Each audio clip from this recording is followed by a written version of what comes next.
Hello what's up guys. तो कैसे हैं आप लोग? होपफुली आप सभी लोग अच्छे ही होंगे। थोड़ा सा पहले खुद को इंट्रोड्यूस कर दूं।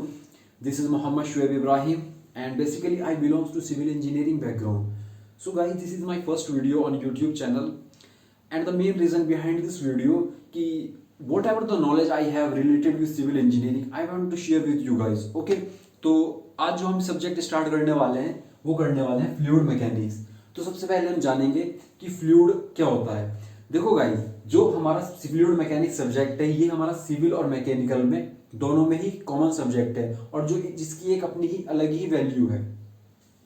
जो हमारा फ्लूइड मैकेनिक्स होता है इससे बच्चे बड़ा घबरा जाते हैं। जो हमारे थर्ड ईयर में होता है, हमारा थर्ड ईयर में फिफ्थ सेमेस्टर में आता है हमारा बीटेक में ये सिविल इंजीनियरिंग में फ्लूइड मैकेनिक्स। तो बच्चे बड़े घबरा जाते हैं कि ये फ्लूइड मैकेनिक्स आखिर कैसे होगा कैसे नहीं होगा। इससे बहुत सारे ऑब्जेक्टिव क्वेश्चंस भी निकलते हैं और बहुत ही प्यारा और खूबसूरत सब्जेक्ट है जिसको आपको पढ़ने में बहुत ही मजा आने वाला है। बस आपको थोड़ा कोऑपरेट करना पड़ेगा। तो सबसे पहले जानेंगे फ्लूइड क्या होता है। फ्लूइड होता है हमारा the substance which have tendency to flow।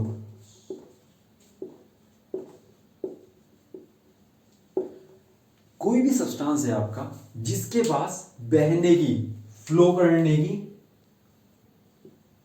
Tendency होती है, बोल सकते हैं ताकत होती है, उसी को हम क्या बोलते हैं? फ्लूइड बोलते हैं। अब आप लोग बोलोगे हाँ सर बिल्कुल सही बोल रहे हो आप, यही होता है।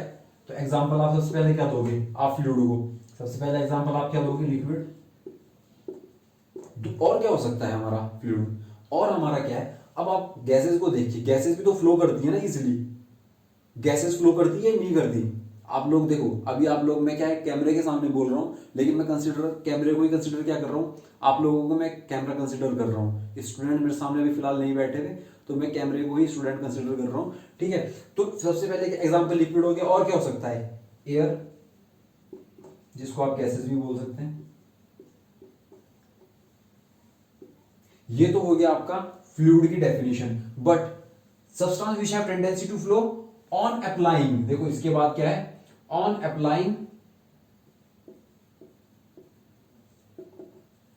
shear force on it।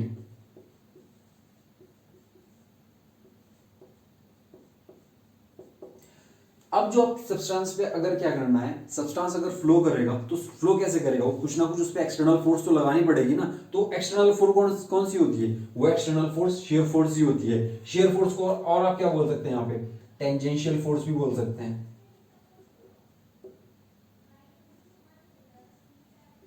और क्या बोल सकते हैं? पैरेलल फोर्स भी बोल सकते हैं आप लोग। तो सबसे पहले थोड़ा सा लिक्विड को ही यहां पर हम डिस्कस कर लेते हैं। सपोज मैंने कोई एक लिक्विड पार्टिकल को क्या कर लिया है? कंसीडर कर लिया है। अब मैंने क्या बोला कि ऑन अप्लाइंग शेयर फोर्स या फिर टेंजेंशियल फोर्स या फिर parallel force. Shear force, tangential force या फिर पैरेलल फोर्स सब एक ही चीज हो गई। तो लीजिए मैंने क्या कर दिया इसमें? टेंजेंशियल फोर्स लगा दी। अब आप देखिए ये कैसा पार्टिकल है? ये हमारा क्या है? लिक्विड है। अब ये लिक्विड है। जब मैंने इस पे एक्सटर्नल फोर्स क्या करा? मैंने इस पे अप्लाई करा। मतलब क्या है कि अगर मेरा ये मार्कर क्या है, अगर ये मेरा मार्कर लिक्विड है और मैंने इस पे टेंजेंशियल फोर्स कैसा लगता है? पैरेलल ही लगता है ना, ही नॉर्मली नहीं लगेगा, सिर्फ पैरेलल लगेगा। तो जैसे मेरा ये क्या है? लिक्विड है। तो लिक्विड में मैंने कैसे करा? टेंजेंशियल फोर्स लगाया, पैरेलल फोर्स लगाया उसकी, या फिर शेयर फोर्स लगाया। ये सब shear force, tangential force, parallel force एक ही चीज होती है। ठीक है, तो मैंने ये लगा दिया। तो कुछ ना कुछ आपको लगता है कि ये डिफॉर्म करेगा? कुछ ऐसे तो डिफॉर्म करेगा ना, या नहीं करेगा? ये तो हो गया क्या आपका? लिक्विड। अब लिक्विड की पहली प्रॉपर्टी आप लिख लीजिए कि ऑन अप्लाइंग टेंजेंशियल फोर्स और शेयर फोर्स या फिर parallel force the liquid will continuously deform, या फिर the fluid will continuously deform. मतलब क्या है कि छोटे से छोटा फोर्स लगाने पे भी, अगर आप छोटा सा फोर्स, हल्की सी फोर्स भी आप टेंजेंशियल फोर्स लगाओगे लिक्विड पे या फिर गैसेस पे, यही तो होता है ना हमारे फ्लूइड, लिक्विड और गैसेस, आप छोटा सा भी फोर्स लगाओगे तो उसमें क्या होने वाला है? कंटिन्यूअसली डिफॉर्मेशन, कि कंटिन्यूअसली ये बहने लग जाएगा और अपनी ओरिजिनल पोजीशन को रिगेन नहीं करेगा। यही बोल रहा हूं मैं, ये चीज आपने समझनी है। तो यही क्या होता है आपका लिक्विड। ऐसी गैसेस में होगा, गैसेस भी कंटिन्यूअसली डिफॉर्म करेगा। तो मैं एक पहला पॉइंट लिख सकता हूं कि ऑन अप्लाइंग टेंजेंशियल फोर्स, या सीधा सीधा हम बोलते हैं शेयर फोर्स, ऑन लिक्विड और गैस, या फिर आप इसको क्या बोल सकते हो, फ्लूइड बोल लो, on fluid it will deform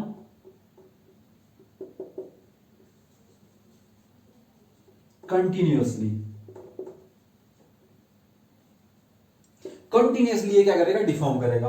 अब थोड़ा सा एक एग्जांपल आपको क्या देता हूं, थोड़ा बोर्ड छोटा है, एडजस्ट करना पड़ेगा आप लोगों को भी थोड़ा सा। क्या है, अब मैं क्या ले लेता हूं, एक सॉलिड पार्टिकल ले लेता हूं।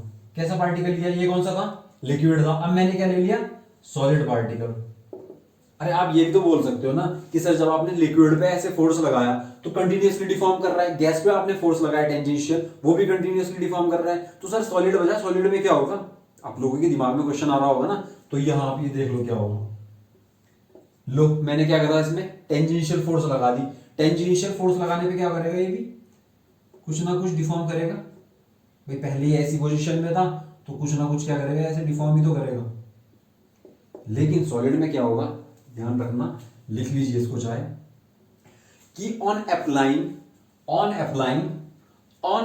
shear force on solid it will deform, definitely it will deform, but up to a limit only.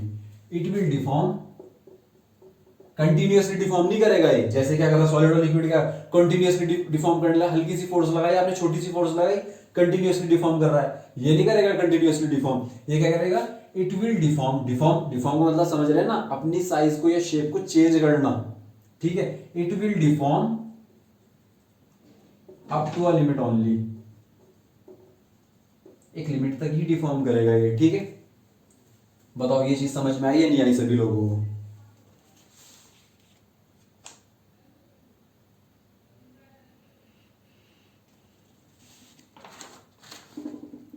देखो होपफुली मैं मेरी तरफ से तो मुझे ऐसा लग रहा है कि आपको फ्लूइड का मतलब समझ में आ चुका है। फ्लूइड का मतलब ये समझ में आ चुका है कि जैसे भी हम किसी भी सब्सटेंस पे टेंजेंशियल फोर्स लगाते हैं, on applying shear force, tangential force कौन सी लगाए, सॉरी, जब भी आप किसी सब्सटेंस पे टेंजेंशियल फोर्स लगाते हैं तो वो क्या करने लग जाता है, फ्लो करने लग जाता है। उसी को हम क्या कहते हैं, फ्लूइड कहते हैं। फिर मैंने आपको बता दिया कि जो लिक्विड होता है, लिक्विड भी कंटिन्यूअसली डिफॉर्म करेगा, आपका क्या है, गैसेस भी कंटिन्यूअसली डिफॉर्म करेगा, बट आपका सॉलिड क्या है, अप टू अ लिमिट ही डिफॉर्म करेगा, ये कंटिन्यूअसली डिफॉर्म नहीं करता। इसीलिए फ्लूइड से सॉलिड अलग कैसे होता है, यही प्रॉपर्टीज तो सॉलिड और फ्लूइड को अलग करती है। तो होपफुली आप लोगों को सभी को समझ में आ जाएगा, आ गया होगा। थोड़ा सा आप प्रॉपर्टीज के बारे में डिस्कस कर लेते हैं, ठीक है। वीडियो पॉज करके यार अपनी नोट्स बना लेना अगर आप लोगों को अच्छा लगे ना, ठीक है।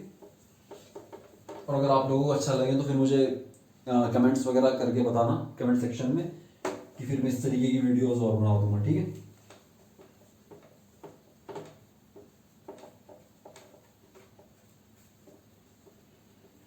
जिन लोगों देखो मैं पहले ही बता रहा हूं, मैं जो ये पढ़ा रहा हूं मैं उन बच्चों के लिए बिल्कुल नहीं कर रहा जिनको यार बहुत ज्यादा आता है, या जो बहुत ज्यादा हाई लेवल में, जो ज्यादा ब्रिलियंट है। यार मैं उन बच्चों के लिए ज्यादा मीन कर रहा हूँ। देखो ऐसा नहीं है, उनके लिए भी कर रहा हूँ, जिनके बेस क्लियर नहीं, वो अपना आके क्लियर कर सकते हैं। बट मेन क्या है कि जो बच्चे बिल्कुल, मैं बोल रहा हूँ जिस बच्चे को कुछ नहीं आता, जिस बच्चे की 10th में भी परसेंटेज कम है, 12th में भी कम है, बीटेक में एडमिशन ले लिया, डिप्लोमा में एडमिशन ले लिया, सोचता है कि मेरा कैसा होगा, कोई मुश्किल नहीं है। आप लोग पढ़िए तो एक बार, आपको मजा आने वाला है, बिल्कुल इतना मजा आएगा कि आपको 10th-12th में कुछ नहीं आता हो। मैं नहीं बोल रहा आपको 10th-12th में आपकी 85 या 80 परसेंटेज हो, नो प्रॉब्लम। लेकिन क्या है कि ध्यान लगा के सुन लो, आप लोगों के अंदर से इंटरेस्ट जाग जाएगा। आप बोलोगे कि हाँ सर वाकई में फ्लूइड मैकेनिक्स तो बहुत ही प्यारा सब्जेक्ट है, इसको हमने क्यों नहीं पढ़ा।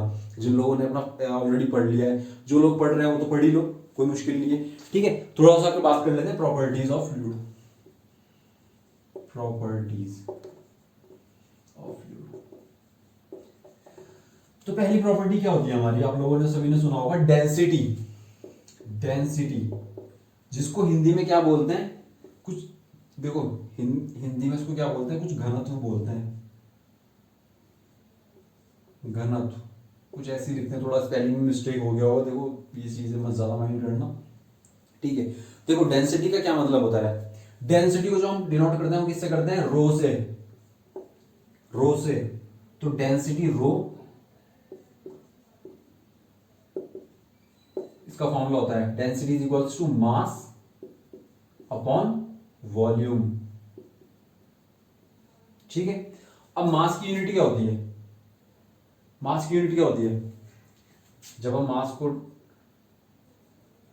मेजर करते हैं तो केजी में करते हैं ना, मास की यूनिट होती है केजी। कोई भी चीज अगर आप लोग अपना बोलते हो ना मैं वेट करने जा रहा हूं, आप एक्चुअली में वेट करने नहीं जा रहे अपना, मैं बोल रहा हूँ ना कि मैं वेट, कि मेरा 70 केजी वेट है, मेरा 80 केजी वेट है, वो वेट नहीं होता है, उसे मास बोलते हैं। वेट वो तब बनता है कि जब आप उस मास को ग्रेविटी से मल्टीप्लाई कर दे तब बनता है वो वेट। एक्चुअल में आप मास बताते हो, किसी कोई आपसे पूछता ना कि भाई आपका कितना वेट है, वो आप वेट नहीं बताते हो। आप कभी न्यूटन में बताते हो क्या, वेट की यूनिट तो न्यूटन होती है। आप लोग क्या बोलते हो कि मेरा 70 किलो है, मेरा 70 किलो वेट है। अरे वो 70 किलो वेट थोड़ी है यार, 70 किलो मास है यार वो।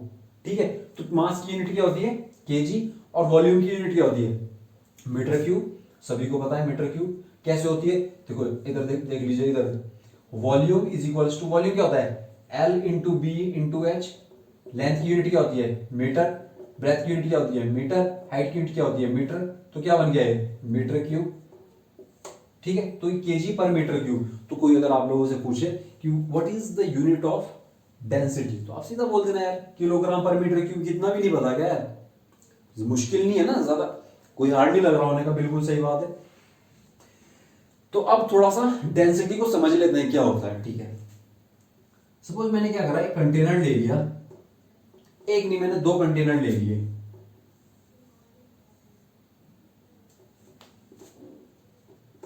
इसकी भी वॉल्यूम कितना है 1 क्यूबिक मीटर, इसका भी वॉल्यूम कितना है 1 क्यूबिक मीटर, या फिर 1 मीटर क्यूब, कोई भी ये बात वही है, घुमा फिरा के बात हो जाती है 1 क्यूबिक मीटर या 1 मीटर क्यूब। ठीक है, एक ज्यादा में वो मत करना।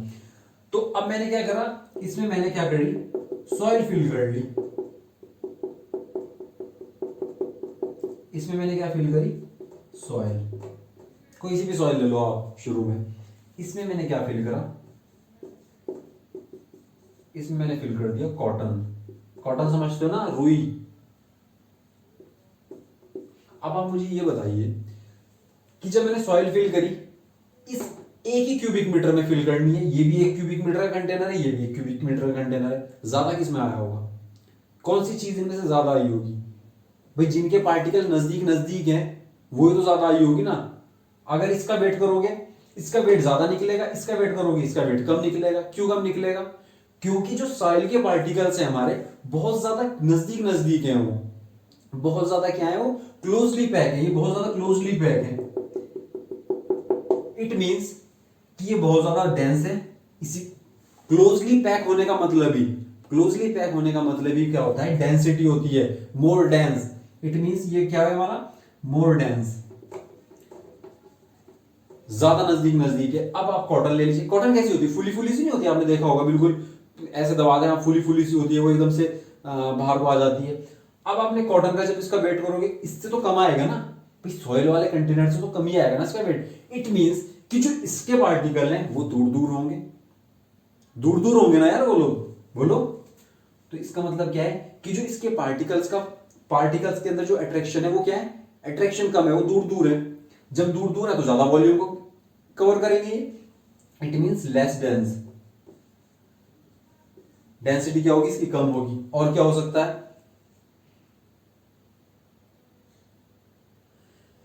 यही होगा इसकी डेंसिटी। तो अब आपको समझ में आया डेंसिटी का मतलब। तो इनमें से किसकी डेंसिटी ज्यादा है, सॉइल की ज्यादा है या फिर कॉटन की ज्यादा है। अब इसी बात है, सॉइल की ज्यादा डेंसिटी है, मोर डेंस है। डेंसिटी ऑफ सॉइल, डेंसिटी को किससे डिनोट कर रहा हूं मैं, रो से, of soil is greater than density of cotton. समझ में आया सभी लोगों को, होपफुली आ ही गया होगा। ठीक है, अब थोड़ा सा मैं डेंसिटी ऑफ वाटर के बारे में डिस्कस कर लेता हूं। आप लोगों को कभी मुश्किल नहीं होगा डेंसिटी में हमेशा आपके डाउट्स क्लियर रहेंगे मेरी तरफ से। तो ऐसी जो मुझे अभी लग रहा है कि अगर आप मेरा लेक्चर सुन रहे हैं तो आपको डेंसिटी में कभी प्रॉब्लम नहीं होने वाली होगी। बहुत छोटे बेसिक से पॉइंट्स हैं ये, बिल्कुल जीरो लेवल से पढ़ा रहा हूँ। ऐसा नहीं है कि मैं किसी को ये नहीं समझ रहा कि आप लोगों को बहुत ज्यादा ब्रिलियंट है, कोई नहीं होता है ब्रिलियंट और सभी होता है ब्रिलियंट। बस क्या होता है कि थोड़ा सा हार्ड वर्क करना होता है आपको और चीज़ों को समझना होता है। हार्ड वर्क के साथ साथ थोड़ा स्मार्ट वर्क भी करना होता है। ये नहीं है कि गधों की तरह पढ़ रहे हैं पूरे पूरे दिन और मेन चीज़ पढ़ी नहीं, पता ही नहीं है हमें कुछ, वो चीज़ नहीं करनी होती है। तो थोड़ा सा डेंसिटी ऑफ वाटर के, थोड़ा सा वाटर के बारे में जानेंगे। तो अब ये जो डेंसिटी होता है, डेंसिटी की यूनिट क्या बताई थी मैंने, किलोग्राम पर मीटर क्यूब। मतलब 1 मीटर क्यूब में, अगर ये 1 मीटर क्यूब का क्या है, 1 मीटर क्यूब का क्या है, 1 क्यूबिक मीटर का कंटेनर है, तो इसमें कितने केजी सब्सटेंस आएगा जो भी आप लोगे। यही तो मतलब होता है ना कि 1 क्यूबिक मीटर में कितने किलो आ जाएगा, ये तो होता है डेंसिटी का मतलब, और कुछ नहीं होता, और कुछ नया नहीं होता, यही सिंपल ही है। तो डेंसिटी ऑफ वाटर कितनी होती है, डेंसिटी ऑफ वाटर कितना होता है, डेंसिटी ऑफ वाटर होता है 1000 किलोग्राम पर मीटर क्यूब। मतलब कि अगर 1 मीटर क्यूब का आप कंटेनर लोगे तो उसमें कितना वाटर आएगा, 1000 किलो, 1000 केजी। अब लेकिन यहाँ पे एक और क्वेश्चन अराइज होता है कि ये कितने टेम्परेचर पे है। ये होता है हमारा at the rate 4 degree Celsius temperature. ये वाला सिर्फ होता है 4 डिग्री सेल्सियस टेम्परेचर पे 1000। अब आप लोगों के दिमाग में एक क्वेश्चन और आ रहा होगा, अगर सर 4 डिग्री सेल्सियस पे 1000 होता है, जो कि स्टैंडर्ड होता है, देखो मैं अपनी तरफ से नहीं बता रहा हूँ, ये स्टैंडर्ड होता है, ठीक है। तो अगर 4 डिग्री से ज्यादा होगा temperature, 5 degree, 6 degree, 7 degree, 8 degree, 10 degree, अगर टेम्परेचर 4 डिग्री से ज्यादा होगा तो तब क्या होगा डेंसिटी पे, वाटर की डेंसिटी, वाटर की बात कर रहा हूं, तब वाटर की डेंसिटी पे क्या फर्क पड़ेगा। या फिर 4 डिग्री से नीचे चले जाओ, 0 डिग्री पे पहुंच जाओ, तब क्या होगा। क्योंकि यार एक बात बताओ, आप लोगों के दिमाग में क्वेश्चन आ रहा होगा, यार 4 डिग्री पे क्यों लिया। 4 डिग्री पे इसलिए लिया क्योंकि अगर आप 4 डिग्री से ऊपर जाएंगे तब क्या होगा, तब डेंसिटी वाटर की घट जाएगी।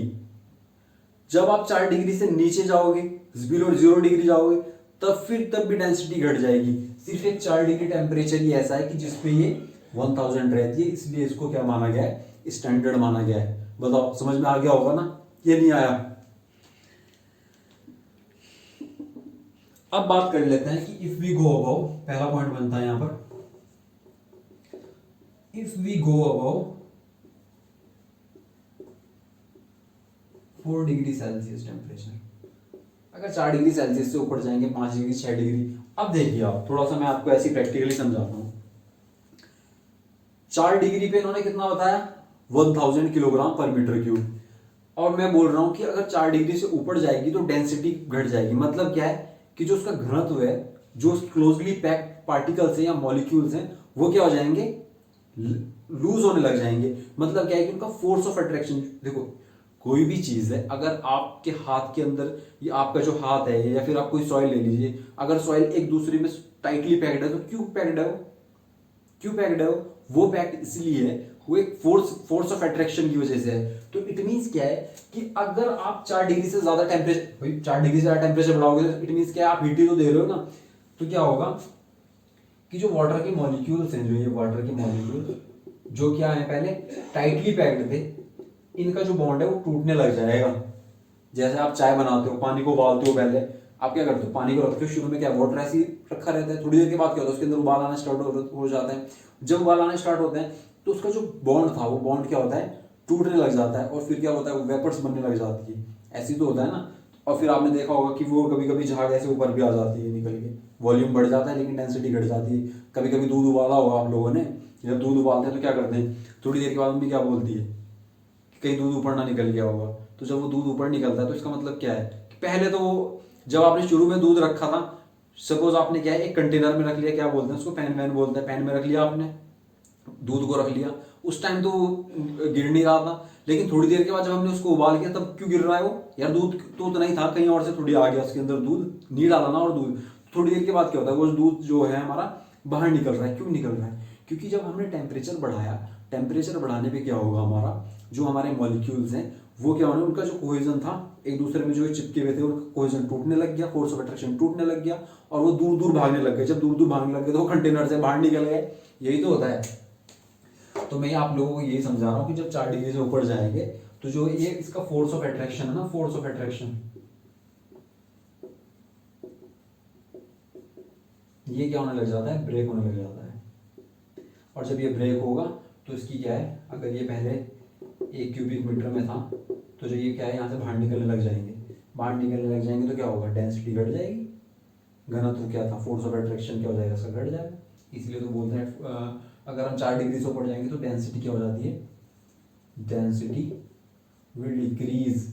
जो मैं साइन अगर नीचे के लिए बना रहा हूँ तो इसका मतलब क्या है, डिक्रीज, और इसके लिए ऊपर का मतलब जो बना रहा हूँ तो इट मीन्स इंक्रीज। ठीक है, अब ये तो आपने वो बता दिया कि 4 डिग्री से अगर आप ऊपर जाएंगे 5 डिग्री 6 डिग्री तो उसमें क्या होती है, डेंसिटी घट जाती है। कैसे घटती है वो भी मैंने बता दिया कि जब अगर किसी चीज को आप ज्यादा हीट दोगे तो इट मीन्स क्या है, इसका फोर्स ऑफ अट्रैक्शन टूट जाएगा। अब दूसरा मैं बताता हूँ, तो अब आपके दिमाग में क्वेश्चन ये आ रहा होगा, सर जब 4 डिग्री से नीचे जाते हैं बिलो 0 डिग्री सेल्सियस फिर तो और ज्यादा टाइटली पैक्ड हो जाना चाहिए। नहीं, ऐसा कुछ नहीं होता। दूसरा पॉइंट बताता हूँ मैं, if we go below 0 degree Celsius, 0 degree Celsius से भी नीचे जाते हैं, तब क्या होता है कि तब जो आपका वाटर के मॉलिक्यूल्स होते हैं ना, वाटर के मॉलिक्यूल्स होते हैं, ये बन जाते, ये क्रिस्टलाइन स्ट्रक्चर बना लेते हैं, क्रिस्टलाइन स्ट्रक्चर। कैसा स्ट्रक्चर बनाते हैं, क्रिस्टलाइन स्ट्रक्चर। और क्या होता है, यहां पे तो ये आइस जम जाती है, तो 0 डिग्री सेल्सियस पे क्या होती है, आइस तो जमती है। फ्रीजर में नहीं देखा क्या होता है,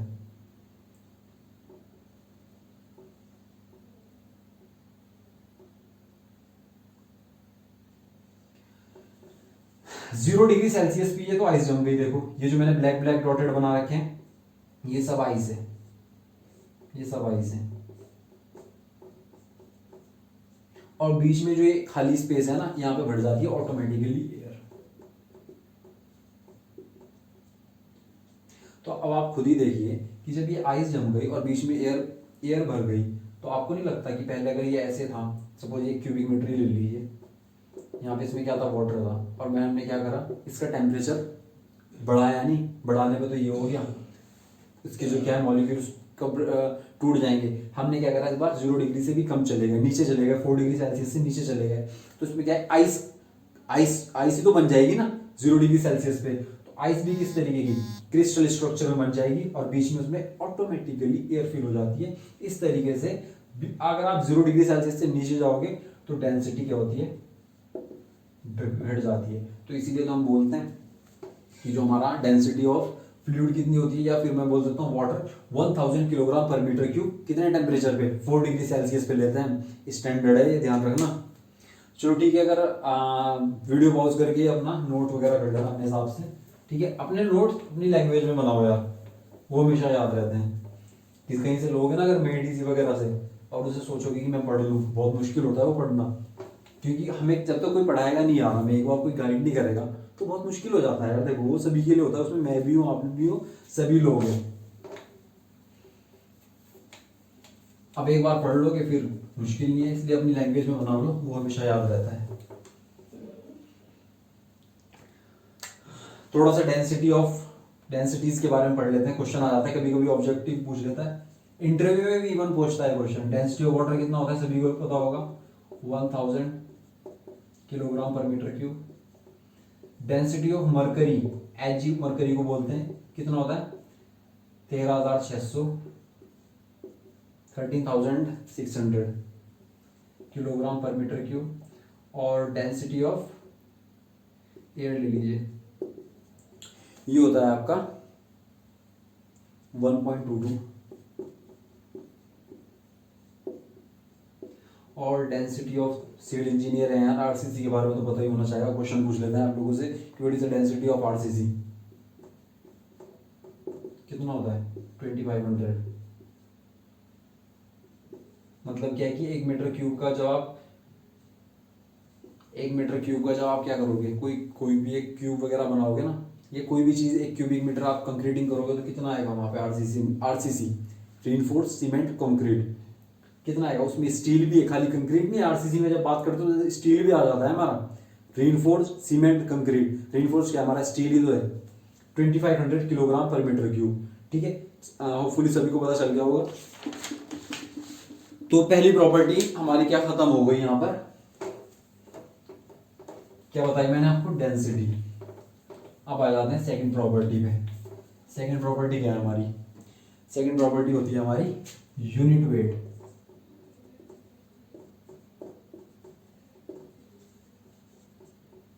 यूनिट वेट या फिर इसको क्या बोलते हैं हम? वेट डेंसिटी भी बोलते हैं। और इसको हम किससे डिनोट करते हैं? गामा से। किससे डिनोट करते हैं? याद रखना, गामा। अब वेट डेंसिटी जो होता है हमारा गामा, ये इक्वल्स टू किसके होता है? जैसे हमारा डेंसिटी होता था मास अपॉन वॉल्यूम, इसी तरीके से जो हमारा यूनिट वेट होता है ये होता है वेट अपॉन वॉल्यूम के बराबर। और वेट की यूनिट मैंने आपको क्या बताई थी? मास की यूनिट क्या बताई थी? किलोग्राम। और वेट की यूनिट क्या बताई थी? न्यूटन। अगर आपसे कोई वेट पूछे ना तो पहले क्या करना? अपना मास करना। अगर आपका 70 kg है, 70 को 9.81 से मल्टीप्लाई करना, तब बताना उसको, उसके होश उड़ जाएंगे क्या बोल रहा है। उसको फिर बोलना कि हमने फ्लूइड मैकेनिक्स पढ़ रखी है यार, इंजीनियर्स हैं हम, हमारे से प्रॉपर क्वेश्चन किया करो। हालांकि ये ट्रेंड ही है, आपसे कोई वेट पूछेगा तो केजी में ही बताओगे, ठीक है? मजाक कर रहा हूँ यार। वेट की यूनिट क्या होती है? न्यूटन। और वॉल्यूम की क्या बताई थी? Metre cube. तो यूनिट वेट की यूनिट क्या हो जाएगी हमारी? Unit newton per metre cube. ठीक है, कोई मुश्किल नहीं है इसमें। थोड़ा सा भी और देख लेते हैं। तो density equals to weight. Weight को क्या लिख सकते हैं आप? मैंने अभी बताया, अगर वेट है हमारा, वेट को क्या करोगे आप? वेट को क्या करोगे? मास इंटू ग्रेविटी से मल्टीप्लाई कर दोगे। तो यही करूंगा वेट को भी, मास इंटू ग्रेविटी। और वॉल्यूम क्या होता है? वॉल्यूम तो वी होगा। और अभी थोड़ी देर पहले बताया था कि जो डेंसिटी रो होता है उसको, वो क्या होता है? मास अपॉन वॉल्यूम। और यहाँ पे ये क्या आ रहा है? मास अपॉन वॉल्यूम। इस मास अपॉन वॉल्यूम को क्या ले लोगे आप? रो। और यहाँ पे जी कैसे आ जाएगा? जी जी की तरह आ जाएगा। तो gamma is equals to rho into g. पता चल गया कहाँ से आ गया? बच्चों कंफ्यूजन, डिप्लोमा स्टूडेंट्स हैं हमारे काफी सारे, उनको भी बड़ा कंफ्यूजन रहता होगा। तो पता चल गया आपको ये रो इंटू जी कैसे आता है यूनिट वेट में? ये ऐसे आता है यार, कोई ज्यादा मुश्किल नहीं है यहाँ पर। चलो एक प्रॉपर्टी और पढ़ लेते हैं, फिर उसके बाद खत्म करते हैं। अगली प्रॉपर्टी क्या है हमारी? Specific gravity. ये हमारा मार्कर भी थोड़ा डाउन हो चुका है, नेक्स्ट टाइम से मैं 2 मार्कर रखूंगा फिल करके, कि फर्स्ट वीडियो है यार, इसलिए थोड़ा सा एक ही मार्कर लेके आता, मैंने कहा काम चल जाएगा, नहीं चला। अगला क्या है हमारा? Specific gravity. थर्ड प्रॉपर्टी क्या है? Specific gravity. इसको हम डिनोट किससे करते हैं? एस से भी डिनोट करते हैं और जी से भी डिनोट करते हैं, कभी कभी एस जी भी लिख देते हैं, ठीक है? तो स्पेसिफिक ग्रेविटी क्या होता है? एक मिनट में मार्कर ले आऊं।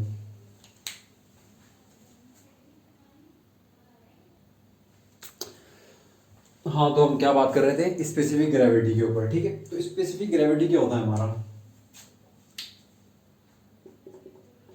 डेंसिटी ऑफ फ्लूइड या फिर density of substance to the density of standard fluid. और स्टैंडर्ड फ्लूइड में अभी तक आपको क्या बता रहा था? वाटर ही होता है, ठीक है?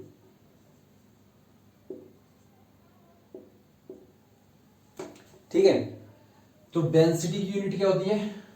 Kilogram per metre cube.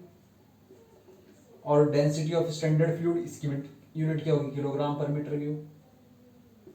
तो ये दोनों ऊपर से नीचे क्या हो जाएगा? न्यूमरेटर और डिनोमिनेटर कट हो जाएगा। तो इट मींस क्या है कि आप बोल सकते हो it is a unitless quantity. It is a unitless, कोई यूनिट नहीं होती इसकी।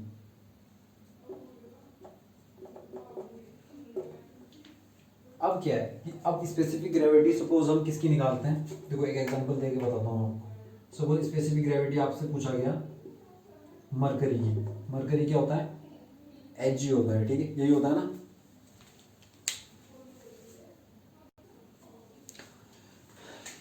स्पेसिफिक ग्रेविटी ऑफ मरकरी, ठीक है? तो डेंसिटी ऑफ सब्सटेंस कितनी बताई थी मैंने आपको? Density of mercury 13,600। और डेंसिटी ऑफ स्टैंडर्ड फ्लूइड हमेशा वाटर ही लेना है, और वाटर कितनी होती है 1000 तो कितना आ जाएगा ये 13.6। तो अब आपके दिमाग में क्वेश्चन आ रहा होगा कि ये स्पेसिफिक ग्रेविटी सर आपने बताई है कि सपोज हमारे पास मरकरी की 13.6 निकल गई, तो सर इसका मतलब क्या है यार, इसका कोई मीनिंग भी तो होगा ना, क्योंकि अभी हम डेंसिटी निकाल रहे थे, डेंसिटी का भी एक मीनिंग था अपने आप में। तो स्पेसिफिक ग्रेविटी का क्या मतलब है, इस स्पेसिफिक ग्रेविटी का क्या मतलब है कि जो हमारा मरकरी है वो 13.6% ज्यादा भारी है किससे, वाटर से। कंपैरिजन किससे कर रहे हो आप, स्टैंडर्ड फ्लूइड के लिए आपने न्यूमरेटर में, सॉरी डिनोमिनेटर में वाटर लिया ना, तो ये 13.6% ज्यादा किससे भारी है, आपके वाटर से। थोड़ा सा आपको टर्म्स लिखवा देता हूं, इधर साइड में लिख लीजिए आप लोग। स्पेसिफिक ग्रेविटी, अगर स्पेसिफिक ग्रेविटी की वैल्यू 1 से ज्यादा आ रही है, इट मीन्स क्या है, सपोज कोई, थोड़ा सा रफ कर देता हूं,